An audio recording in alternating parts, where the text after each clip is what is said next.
Hi, everybody. Welcome to another edition of Proline. As we gear up for the, I guess we're down to the Elite Eight in the NFL. We've got a ton of basketball. NHL's going on. It's a fun time of year. The only thing that's not happening right now, pitchers and catchers still about 6 weeks away from reporting to camp. So that's just down the road.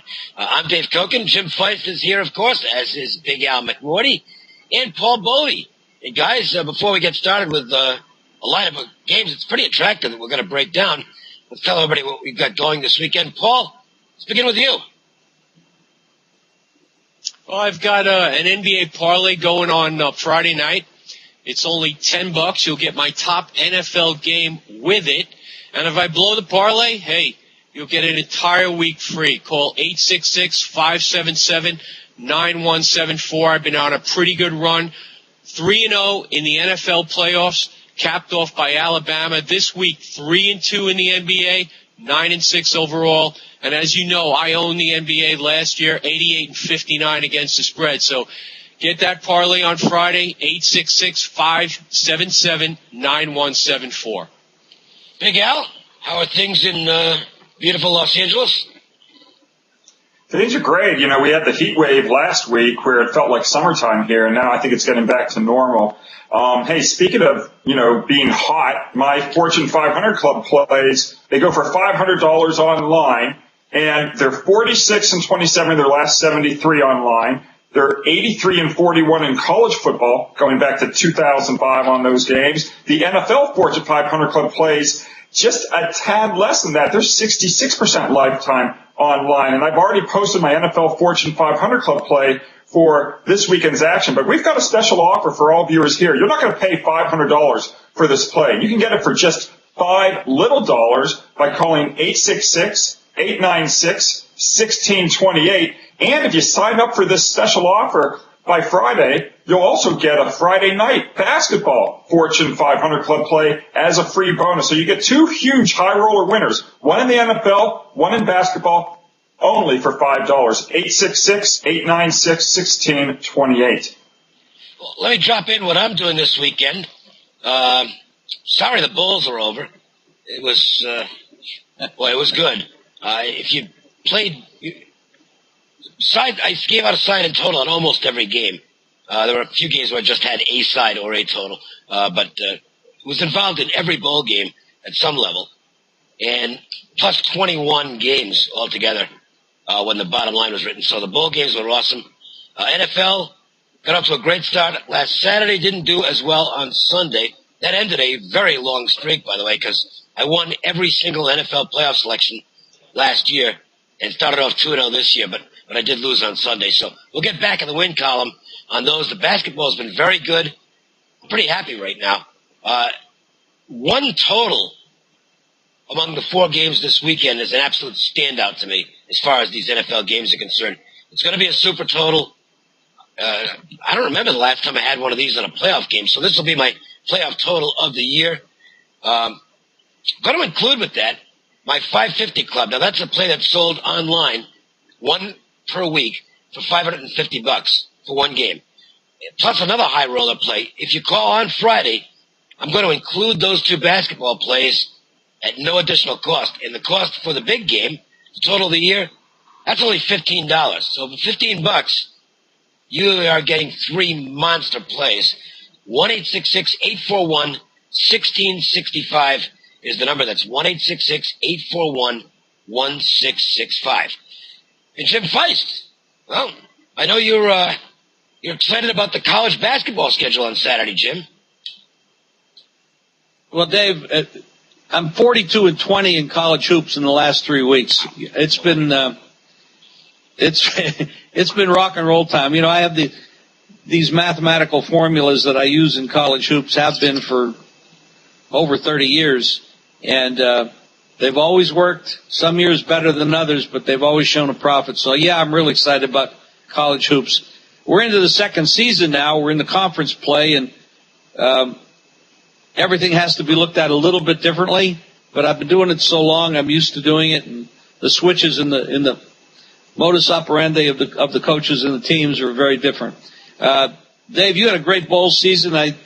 Al and Paul did as well. I know, but Dave, you were rocking and rolling with that 21 game advantage was amazing. I had a great streak in the bowls. I didn't play all the games. I played 30 games. I won 20. I was 20-10 in the bowls, and that was monstrous. Last week in the playoffs, I was 3-1, and I was 5-1 in my college hoop conference games of the year. Now this week, this is really a great offer. $19 gets you 2 college basketball games going Saturday, and my NFL playoff game of the year that goes this weekend. Plus, if you're one of the first 100 callers to call on Friday, you'll get Friday night's NBA High Roller Platinum Game of the Month.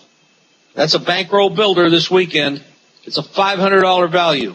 All this for $19. Just call 1-866-841-1655. That's a great offer. I've been winning. All the guys on the show have been winning.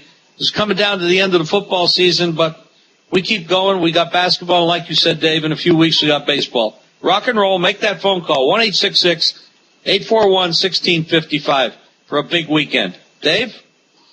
Well, let's start looking at some games. On Saturday, pretty good college basketball matchup out of the Big East.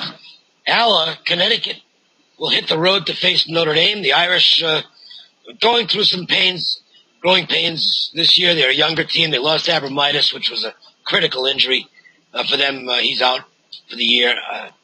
Connecticut, though, is doing what they usually do, which is kind of just doing not a whole lot in the regular season. This team is what Connecticut. Calhoun's been doing this for a long time, and he knows when to get his team to peak, and that's going to be right around Big East tournament time. They don't have to sweat getting into the tournament, so it does change their MO during the season. The Huskies will. I'm guessing on the number here, but it's going to be fairly close to pick 'em, I would think. But Connecticut might be a small favorite in this game. But Notre Dame, Al, I think these games are a little more critical than they might be for Connecticut at this point. Well, first, I want to go back to something Jim said. Just, Jim, you said I had a great bowl season. I didn't have a great bowl season, so I just want all viewers to know that on my top plays, I think I was 50%, and I lost my highest rated play on the Washington Huskies. So, I did not join Dave, with his success in the bowls. I've had better bowl seasons. But anyway, let's look at this game. Connecticut, Notre Dame. I'm making Notre Dame a small favorite here, Dave, but regardless whether they come a small favorite or a small underdog, I think the last thing I'm going to do is go against Notre Dame on its home court when it's laying less than 7 points. If you go back to 2006, the Irish are 95-6 at home. They are currently on a 29-game home win streak. And over this stretch, if they were not favored by 7 points or more, then the Irish are 68.6% against the spread at home. Now, on Wednesday night, I thought they showed a lot of maturity for a young team. They upset Louisville, their previous game, in double overtime. They easily could have had a letdown versus South Florida. And in the first half, their energy was kind of low, and it looked like a letdown might be in order. But then they ratcheted up the defense in the second half. They held the Bulls to 34.5% shooting, while shooting 50% themselves. And the result was a pretty impressive 60-49 win as a 6.5-point home favorite. And then you look at the other side of the coin here, the Connecticut Huskies. This is a team that I really don't want to back. You did mention that Calhoun kind of likes to get his troops ready for the postseason, and that's true, but you can't take things for granted in the regular season. I mean, look at what Jamie Dixon's Pitt Panthers are going through. They were a top 10, top 15 team. They then went on a 4-game losing streak, and right now Joe Lunardi has them out of the 68-team field. I mean, this is a Pitt Panther team that's made the postseason, I think, in 10 straight years. And right now, he says they're not going to make the postseason. So I think it could sneak up on you. If you begin losing games, all of a sudden you can wonder what happened. Now, Connecticut did cover the spread Monday at home versus West Virginia, but they only covered by a single point. They won 64-57 as 6-point favorites. Yeah, and that was the first time in 6 tries that his teams covered the spread. And the word out of Storrs, Connecticut, is that Calhoun's frustrated with the lack of leadership on his team. He was asked if there's a lack of on-court leadership, and Calhoun responded, "There's not a lack of it. There's none." So I think Connecticut's still trying to figure out. Yeah, exactly. I mean, so, without Walker to bail them out of a jam, they're kind of lost right now. And I've just got to take Notre Dame here, whether it's a small favorite, small dog. I think the Irish are the side, Dave. Yeah. By the way, in that Connecticut-West Virginia game, there's no way they should have covered the spread. That was a complete fluke. I think 7 might have been the largest margin they ever had in that game, and it was a terrible call. I had that game too. I had West Virginia and lost it, and it was a very tough beat. Yes. Well, there was a bad call at the end of the game on a possession. Connecticut guy clearly knocked it out. They said West Virginia knocked it out, and that meant West Virginia had to foul in that situation. I think it was a 3-point game at the time. They may not have had to foul at all. It was, had West Virginia scored, they would have had to foul, and they would have covered the spread easily in that game. So that was a bad beat if you had West Virginia. I think Kemba Walker's absence is as big as any as we're seeing in college basketball this year. They haven't replaced him adequately, and they're lacking the floor leadership. And by the way, you mentioned Pitt, Al. Ken Birch, who was Jamie Dixon's highest recruit ever, McDonald's All-American, a legit top 10 recruit. He has transferred out of the program, and he's landed here in Las Vegas with the rapidly rising Running Rebels of UNLV. So we're kind of happy that about Pitt's misfortune out here. Their misfortune is our fortune. Guys, let's take a look at the NBA. Paul, we'll shift to you on this one, because the NBA, of course, is an area where you have quite a bit of expertise. And, well, I think it's fair to say this is it's early in the condensed regular season, but because of the way they're playing so far and the addition of Chris Paul, this might be about the biggest Lakers-Clippers regular season game we've ever seen. Yeah, I would agree with that. This game is going to be for bragging rights, so I'm sure these teams are looking forward to this weekend, and it's going to be a real slugfest. And the only difference for the Lakers will be that the arena will be draped in blue and red, and Billy Crystal will supplant Jack Nicholson at courtside. But the Lakers have been playing a much more defensive-minded game under Mike Brown. They're holding the opposition to about 90 points a game, and that actually went down a little bit as a result of Phoenix last night, who they blew out, or a couple of nights ago, I should say, they blew out. Lakers scored 99, and the Lakers have been getting to 100 points. They started off a little bit slow, but they've picked it up. And, the disadvantage here is that this will be the fourth game in 5 nights for the Lakers, and the Clippers will enjoy the advantage of having been rested when these two tangle. And, for the Lakers, that's a big deal. They've got several players that are over 30 years of age. Kobe, notably, is 33, and then you got Metta World and Paul Gasol, but they're getting some good play from the role players. Steve Blake is stepping up, and a couple other guys. I think this game is probably going to be a faster-paced game. It's going to be higher scoring.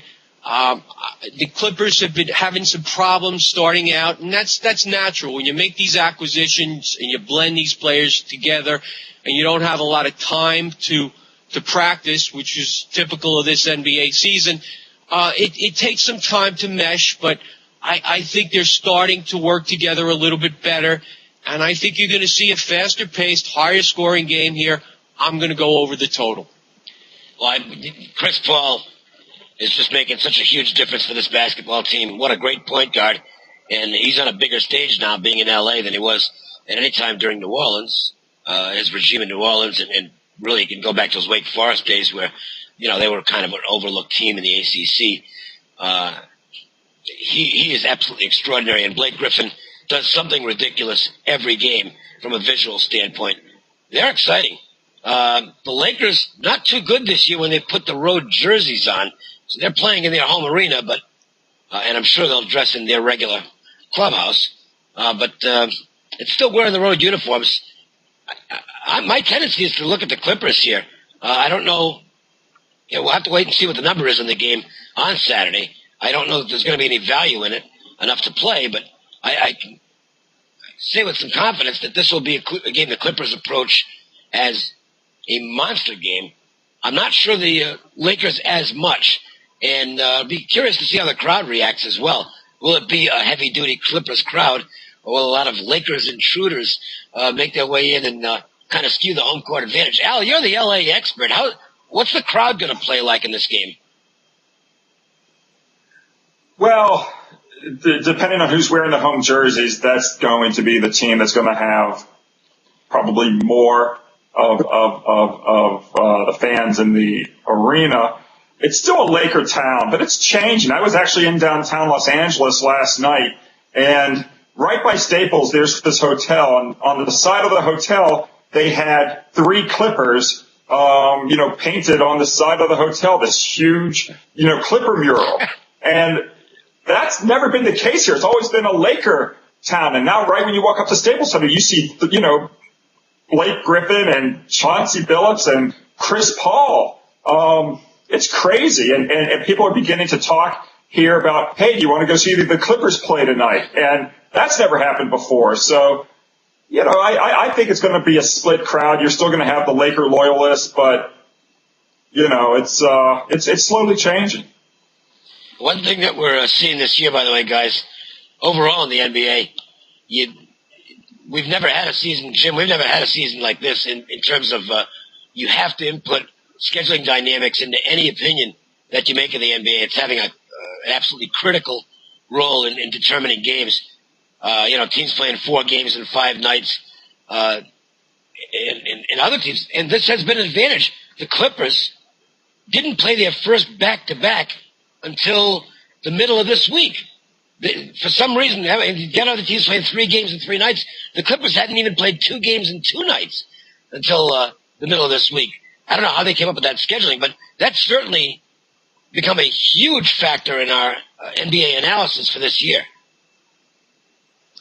Well, I don't follow the NBA as closely as I do college basketball, but I was talking to Al a little bit before, and and Al might chip in here with this, he was talking about how this season and the scheduling sort of reflects what happened in 1999 in the NBA. And I believe, correct me if I'm wrong, Al, you said it, you didn't see it as big a factor as a lot of people are saying it is.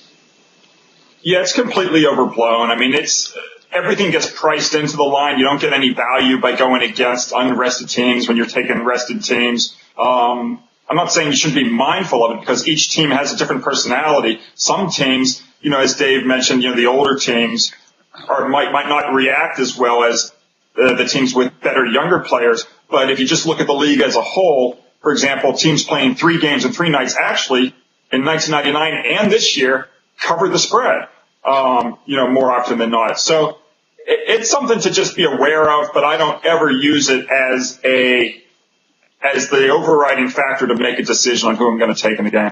It's the middle game. It's like years ago when it was automatic to play home underdogs in the NFL on Monday night. Right. And once the odds makers figured out that they had to overprice the line in that direction, that value went away. So if the odds makers are aware of it, they adjust the number, and pendulum might actually swing the other way. So it's not an automatic, I imagine. Well, the thing is, in the 3 games, it's good to be. I mentioned this before the season started, and if people pay attention, they're winning money with it. In the 3 games in 3 nights, it's the middle game where the teams struggle, and they have again this season. I think it's 6-3 against the spread, playing against the team in the middle game of the 3-3 set. The 3rd game, hey, let's let it all hang out. We're off tomorrow. And we're seeing teams cover the spread in the 3rd game out of 3. So that's where if you look at logic and factor that into scheduling dynamics, you probably don't do that well. You have to look the opposite way. It's clearly thinking outside the box that'll get you the money, and as far as that goes, Al. Yeah, I think what's going to happen is a lot of coaches will pin back their ears on that 2nd game and hold back the minutes. And that happened the other night in Toronto. Yep. Toronto was in the 2nd of a 3-game swing. No starter hit 30 minutes with the exception of one who hit exactly 30 minutes. So I think you make a great point, Dave, especially if you're laying a lot of points in that middle game or a substantial amount of points. You probably have the role players, the bench players stepping in there and grabbing the latter part of the minutes. So, listen, good point. On Tuesday night, I had a big play on the Wizards. They were 0-8 going into the game, and they were favored.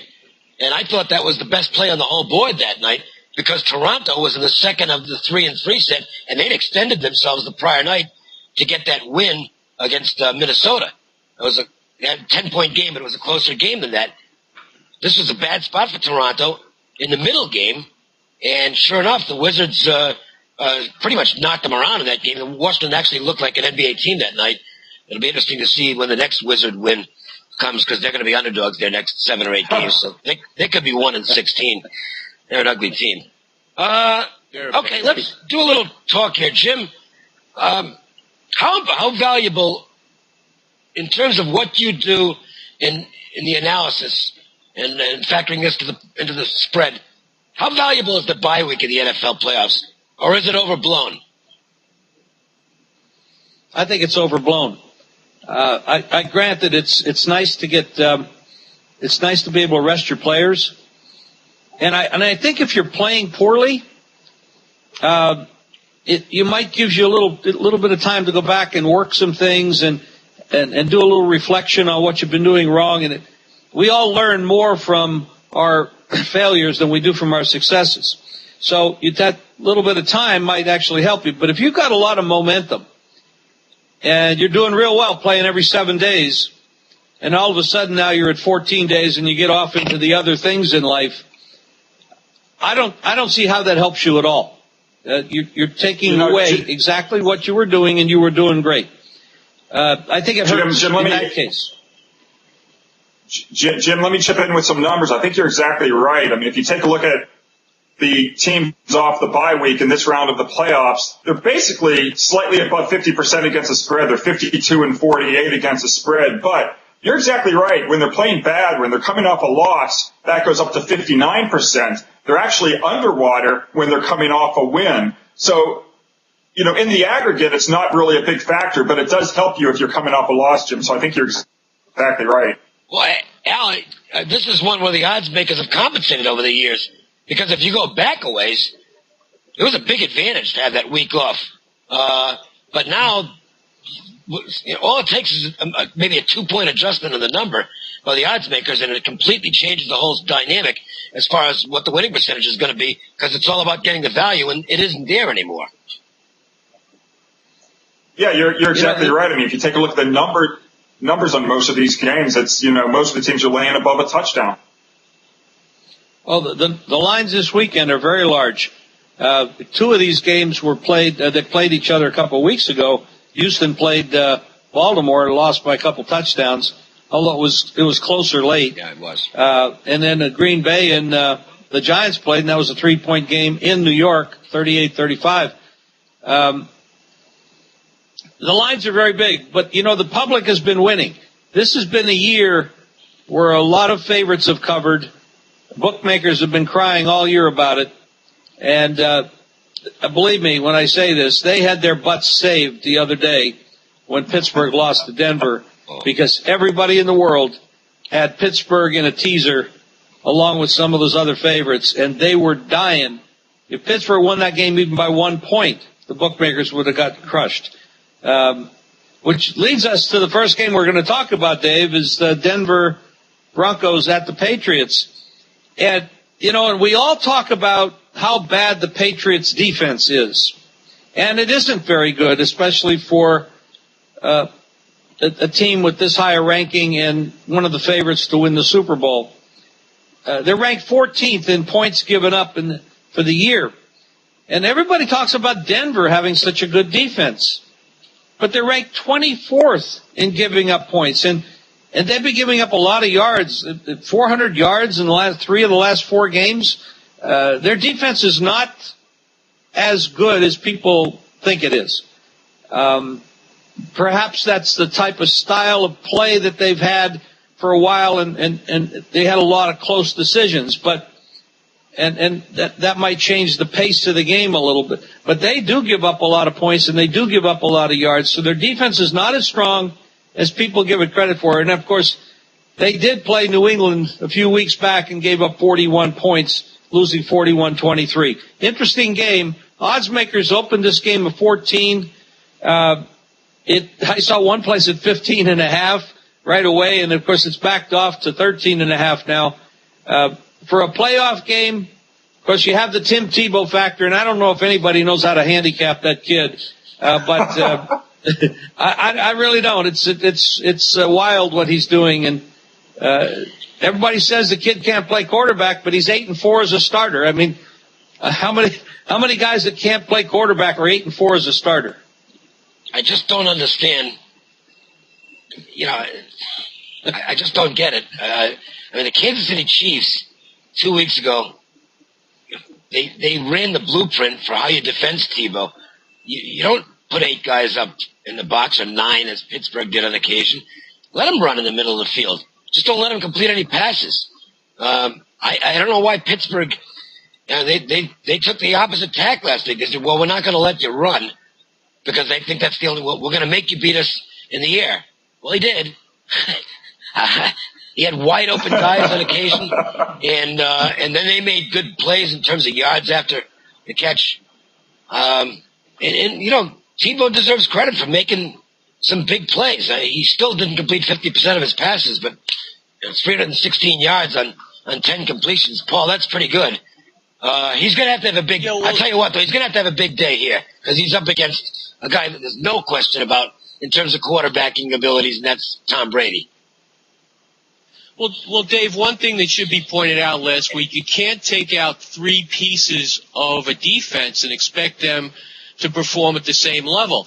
I mean, it was one thing to have Ryan Clark sitting out, and we know why. He has sickle cell trait and couldn't deal with the altitude. But then in the, I believe it was late first quarter or early second, Casey Hampton, who is huge in the run-stopping game, goes out, as does Brett Teasel, and that was too much for the Steelers to overcome because now you have to put somebody else in the middle, and Casey Hampton takes up a lot of space. He does not make a lot of tackles, but he is instrumental in the run defense for the Steelers. So now you have to commit all these people to the run, or Tebow's just going to have a field day, and then they get broken down by the passing game, which was already missing that cog in Ryan Clark. But, Denver, let's give them credit on defense. They've had some really solid performances. They've allowed 13, 24, 10, 13, 13, 10, and 3, and 23 over, I believe, the last 8 games. So they've had their breakdowns, and one of those breakdowns were when they played the Patriots, where they enjoyed a 16-7 advantage at one point and had 160-some-odd yards rushing, and then all of a sudden the wheels fell off. I think what has to happen here is they have to have some success and just do what a lot of teams have done this year, slow the Patriots down. The NFC East, with the exception of the Philadelphia Eagles, was successful in doing that. The Giants were successful. The Cowboys were successful. The Redskins were successful. And when the Steelers played them, I believe they held New England to 16 points. I think this all falls upon Tim Tebow. If Tim Tebow has a successful day throwing the football, because New England is going to have to commit to run stopping, let's face it, Denver could stay in this football game. It's going to be 20 degrees. And if they could score 20 points, there's a pretty good chance they're going to get in under this number. It's a 13-point number right now. That's a lot of points for a New England team, which has really had a shabby defense this year. I don't know any other way to put it. New England's defense is not very good. They were fortunate. Buffalo jumped out to a 21-0 lead. They came back. They won the game convincingly, but still, I am not sold on that Patriot defense. I'm going to look for Denver to get in here under the number and cover the spread. It's interesting when you look at playoff performance, and we could talk about New England having, depending on the metric you use, having the worst defense in terms of yards, or the 14th, in terms of points. Denver has the 24th ranked defense, in terms of points. But just because you have a bad defense doesn't necessarily mean you're going to go over the total. I mean, look at the flip side of it. The Pittsburgh Steelers historically have had great defenses. I think most people would agree. And over the last, I think if you go all the way back to 1980, the Steelers, even with all their great defenses, have gone over the total in the playoffs 27 out of 35 games, including 17 in a row if the line is less than 47 points. So, I mean, go figure sometimes. I mean, the Steelers 17 overs in a row in the playoffs when the line's less than 47 points. I mean, sometimes things just don't work out the way you think they're going to work out. This is a game where I actually like the under, notwithstanding the fact that both teams have bad defenses. I mean, both teams come into this game off high-scoring affairs. New England defeated Buffalo 49-21, I think was the score in its last regular season game. Denver outlasted the Steelers last week 29-23.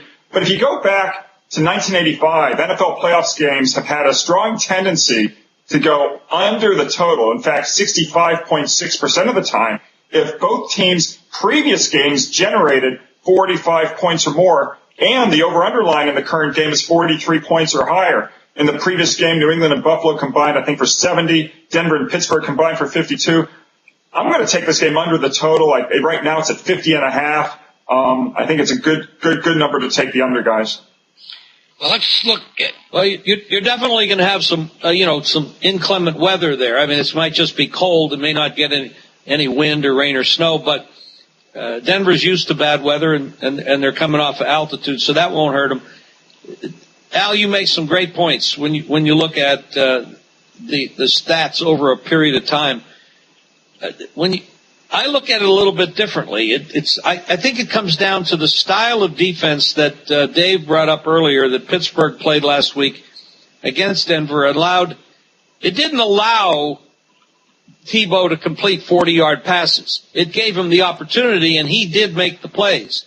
If he has those throws every game, he may not complete anywhere near the percentage that he did on those long passes because he hasn't been that accurate. But last week he was.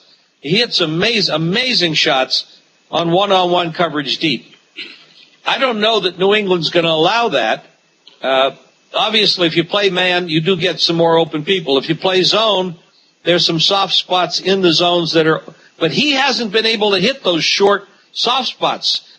He's not that great a passer, that accurate in that situation. He likes to throw it long, and he does it better than the short throws. So, I don't know, Dave, I agree with you. I have no idea what Pittsburgh was doing last week with that defense. It was ridiculous, considering that Kansas City showed you how to stop them.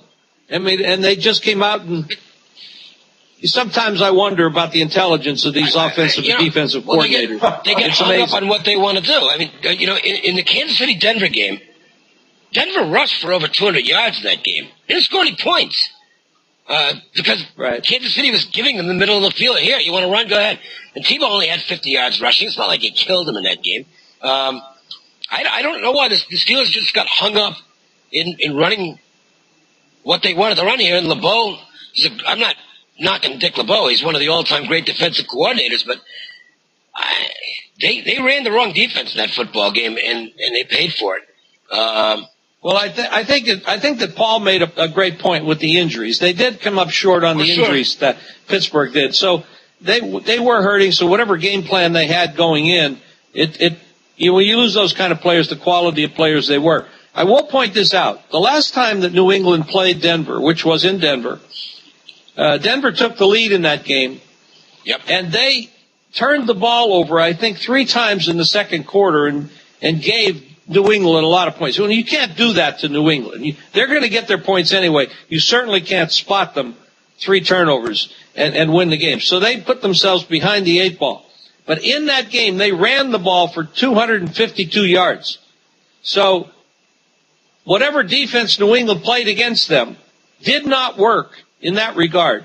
So now, since Elway has told Tebow to let it go, don't hold back. Don't try to just aim the ball, throw the ball like you did in college. He had the game against Pittsburgh. He completes the 10 passes, 30 yards per completion. This might be a different situation with Tebow now since he has that successful game under his belt. Too many points, guys. It's way too many points to give a team that's 8-4 in their last 12 games. I'm sorry. Even though New England are more likely to be in the Super Bowl by far than Denver. That's just too many points. Well, let's look at the next game. The Giants and Packers. They play on Sunday, actually. Jim, this was what a great matchup in the regular season. It was a good matchup for me, too, because I had the Giants plus the points for a big play. And this was arguably as good a game as we saw in the entire regular season. I don't know if the rematch can live up to the original. The sequel is often not as good. But it is intriguing coming in because we know how good the Packers are. But they weren't as good at the end of the season. Some injury issues have crept in. And the Giants, well, they've made some runs under Tom Coughlin in the postseason, and they finished the season on a high note. I mean, the Giants, I lost last weekend. I had Atlanta. Boy, did I ever lose that game. I mean, the Giants killed the Falcons in that game. I had a 2-0 lead, that was but that really embarrassing. doesn't matter. It was completely lopsided from start to finish. The Giants continue to play at the level they had the last 3 weeks. This is going to be a tough game for the Packers, Jim. Well, I agree with that, Dave. The Giants have this kind of a strange personality. And Paul is a Giant fan. He's got season tickets in New York. And I know he like Al in L.A., knows those teams really well. The Giants have had a history over the years of really throwing in some bad efforts. And if you look back to last week, the first quarter, they were ugly. I mean, they were just horrible. They couldn't get out of their own way. But then they started to grind it. Jacobs gets the big run. Bradshaw's running good. And Eli's just always good. The guy is he's a home run hitter. And they played a great game back in December against Green Bay. Green Bay did flatten out, but nobody stays that hot, or most people. It's very rare to stay the hot as they were for the whole year. They did flatten out. This Giant team has pedigree. They're Super Bowl champs a couple of years ago. A lot of the same players. They have a good running game now. Now, they were a terrible running team all year long. I mean, they had some awful games. Now, the last four games, actually 5 games, let's see, they had 100 yards against Green Bay, 110 against Dallas, 91 against Washington, 115, 106, last week 172. They are starting to run the ball, and they run the ball better than Green Bay does. And that's going to help set up a lot of those, the plays that work for those deep passes. And this is going to be a very interesting game, much tighter than the line. And don't be surprised if you've got an upset. Well, I would agree with that. This line opened up at 9, and it's down to 7. And, Jim, you speak of pedigree. Pedigree, remember 2007, the Giants just swept through the playoffs. Tampa Bay, Dallas, Green Bay, and then New England, and they shut down those quarterbacks. Tony Romo and Tom Brady, they just, lights out. Well, this year they're in a similar situation, and the way I look at this game is the Packers are a recipe for disaster in some ways, because you come into this game and they're at or near the bottom in almost every defensive category, and they don't run the football. The one thing they do is take away the football. They have 38 takeaways this year. Yeah. But, you mentioned the running game. Bradshaw and Jacobs were basically hurt the entire year. They come back healthy. Manningham was hurt. They're at full strength at the receiver. Cruz has stepped up. This is a very dangerous spot for the Green Bay Packers. This is very reminiscent of these Giant teams from years past, where they just come into the playoffs with minimal expectations and they just sweep right through and get to the Super Bowl and win it.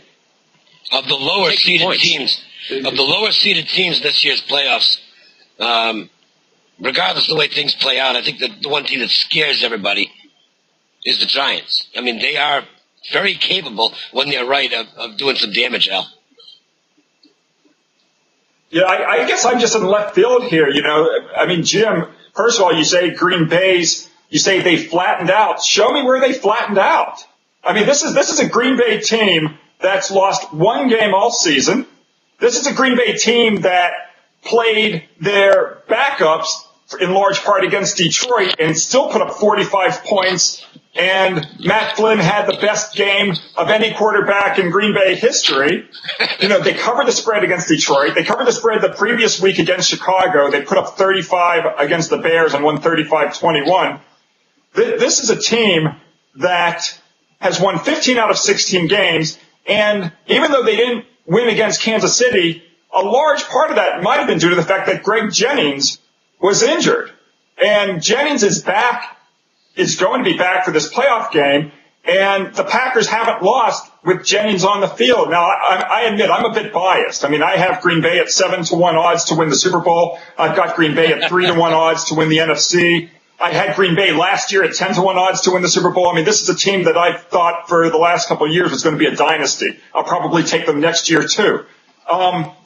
Green Bay is the best team in football and deserve the number one ranking. And I think everyone's selling this team short. I mean, this is a team, if you look at the number of points they can put up at Lambeau, they put up a ton of points. And on the road, it's a different story. On the road, they didn't win a game all year by more than 11 points. At home, they blew out teams. So I think Green Bay, I'm not saying necessarily I want to lay the 8.5, but I think a Green Bay Baltimore teaser is a hell of a bet. Yeah, I will say this. Well, let me answer the question that you brought up. When I say flattened out, maybe that was the wrong term, but I will say this. That when you come into a team, first of all, there's been a lot of Super Bowl hangovers over the last few years, 10 years or so, 12 years. This team didn't come out and have a Super Bowl hangover. They played a great game against New Orleans, barely won the game, but that's a New Orleans team who I think the Packers and the Saints are the two best teams in football. Okay, right. Let me put that out there. I don't think the Patriots are anywhere close to those two teams. Neither do I. Because I don't think the Patriots have the quality on defense or the running game to compete with these guys. That's my opinion. I think the NFC is hands down the best of the conferences. However, we're talking about a sport where upsets happen. My God, guys, we just saw Denver beat Pittsburgh. Okay, so even though there were three favorites last week, and all the home teams won, we're talking about a sport where there's upsets all the time. Now, Green Bay has been up here all year long. A lot of people have been ignoring the Giants. The Giants had a lot of injuries. Their deep seven were all hurt. Their linebackers were hurt. Their running game was hurt. The only thing they had steady all year long was Eli Manning. Everybody else got hurt and came back. Now they got everybody back. How good would the Giants have been if they were healthy all year? See, that's the question. It's not about who the best team is. It's about who the best team is today. This one game. Now, nobody's giving the Giants a chance. That's why they're a 9-point underdog. So the psyche is we're the best team in football. We're the champions. We're 9 points. We're at home. We're going to beat the shit out of this team. Well, the Giants don't feel that way. So we're looking at a situation where every square in the world is going to be on those four favorites again this weekend. And I know a lot of bookmakers personally, and they all drive big cars and live in big houses. Why? Because the squares lose. Jim, I was reading a column I think it was in the Las Vegas paper. I forget which sports book guy, but he said they're anticipating 65% of the action in the Green Bay Giants game to come on the New York Giants this week, which is unheard of for an underdog, as you know. I think a lot of people decide, and that's the New York Giants. Now, hey, I consider myself a sharp. I will not be on the New York Giants in this game, but I think a lot of sharps and a lot of squares will be on the Giants. Hey, I just want to make one point about this game. The colder it is, the better it is for the New York Giants because they're the team that runs the football. So for them, if the stadium conditions were to go down to 5 degrees in Lambeau, this would be a big plus for the New York Giants. They run the football. This is playoff time. Those are the teams that prevail. I'm not saying the Giants are going to win this football game, but they're going to be competitive. That's why this is going to be some good stuff this weekend in the NFL. And you want to be on our strongest plays, not only in football, But in basketball, let's do a little recap here with the best bet among the games we talked about, or if you want to throw something else out there, that's fine. And a recap of the offers as well. Paul, let's start with you. Best bet, take the New York Giants plus the points. 1-866-577-9174. I have an NBA parlay going on Friday. Now, it'll be available $50 online, but you can get it for $10 by calling the office. I'm going to win this parlay. I've come off a great week, undefeated in the NFL playoffs, hit both Saturday games, the over in the Pittsburgh-Denver game. You'll also get my best NFL game of the weekend. And if I blow this parlay, you'll get the entire week in the NBA absolutely free. That's $10 for the parlay. 1-866-577-9174. 9-6 so far in the NBA this year. Don't wait for me to get red hot, because I will. Last year, 88-59 against the spread. I'm an NBA guy, and I'm going to get going here. 1-866-577-9174. Let's go to Big Al McMordie. Al? Well, for my best bet, I guess it will be the play I kind of just touched upon. I think the 2-team teaser, 6-point teaser with Green Bay and Baltimore, that's got to be the best bet. I'll pay to see Houston go into Baltimore and win, or at least come within 2 points, and I'll pay to see the Giants do the same. I'll take Green Bay minus 2.5 and Baltimore minus 2.5 as a 2-team teaser. My best bet. My Fortune 500 Club play in the NFL playoffs, it goes this weekend. It's a $500 release online, but you can get it now for just $5 little by calling 866-896-1628. And if you sign up for this special by Friday, I'll throw in a Friday night basketball Fortune 500 Club play as a free bonus. You get $1,000 of winners for just $5 little. 2 huge high roller plays, one in the NFL, one in hoops, only $5. And as you guys know, these high-end releases, they're 46-27, their last 73 online, 83-41 in college football going back to 2005. The NFL Fortune 500 Club plays 66% lifetime online. And you can get the NFL playoff winner and the basketball just $5, 866-896-1628. Well, I'm going to use for my best bet, I'm going to go to the very first game we talked about, which is the UConn-Notre Dame matchup. And, yeah, the Huskies finally got a win by an undeserved margin against West Virginia, but they could have lost that game. Losses to Rutgers and Seton Hall on the road. They're not a good road team right now. Actually, they're just not that good right now. They'll get better. I'm convinced of that. But right now, I think you can beat them. And Notre Dame is a really good home team. So I'll take the Fighting Irish for my best bet among the games we talked about. One of the totals this week in the NFL, I think it's an absolute standout. And I'm going to fire this out as a super total. I don't have many of those. When I do come up with one, it wins. I've had a great year on them. This will be my NFL total of the year. So that's obviously a play that sells for big money online. My 550 Club play, which is one play per week for $550 online, plus another high roller selection. All 3 of those games, $15.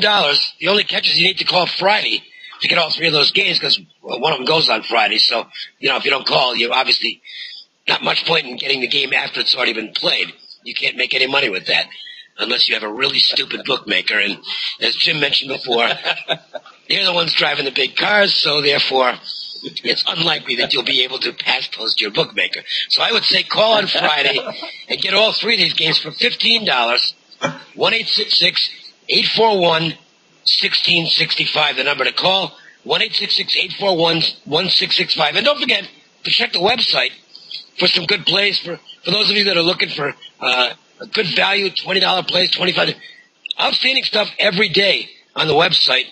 And all you do is click once and you're ready to rock and roll. Jim? Well, I got to say this. This is the kind of show that I like, when you have a lot of back and forth. And even though all the guys on this show have winning records, we do have differences of opinion, and sometimes we become very passionate about those differences.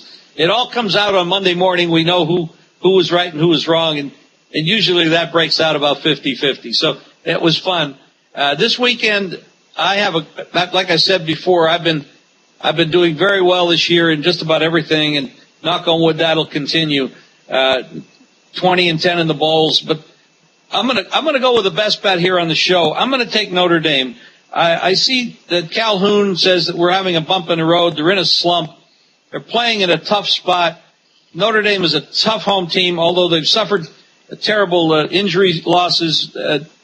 They are still tough. And the other night, even when Calhoun and company beat West Virginia, they were very fortunate to cover. I'm 42-20 in my college hoops, and so I'm going to go with Notre Dame as my best bet on the show. I have a big offer this weekend. $19 gets you 2 college basketball games going Saturday, and my NFL playoff game of the year goes this weekend. Plus, if you're one of the first 100 callers, you'll get Friday's NBA High Roller Platinum Game of the Month Bankroll Builder for the weekend. It's a $500 value. So $19. Make the call. 1-866-841-1655. And if you want winners each and every day, free winners, text right to your cell phone. Just text winner, WINNER, to 313131. And that's it for me, Dave. That's it for all of us. Oh, I forgot to mention, you can also get my free plays on a text as well. Just text Cokin, C-O-K-I-N, to 313131. And I believe, John, we have the free pick phone flashing on there. That toll-free number you see, free plays from all of us. One each day is 1-888-294-1970. Make sure and call those numbers every day. That's it. We're done. Have a great weekend, guys. Let's win some money, and we'll come back and talk some more. Good luck on Monday. See ya. Good luck, guys. Good luck, everybody. Bye-bye. Good luck.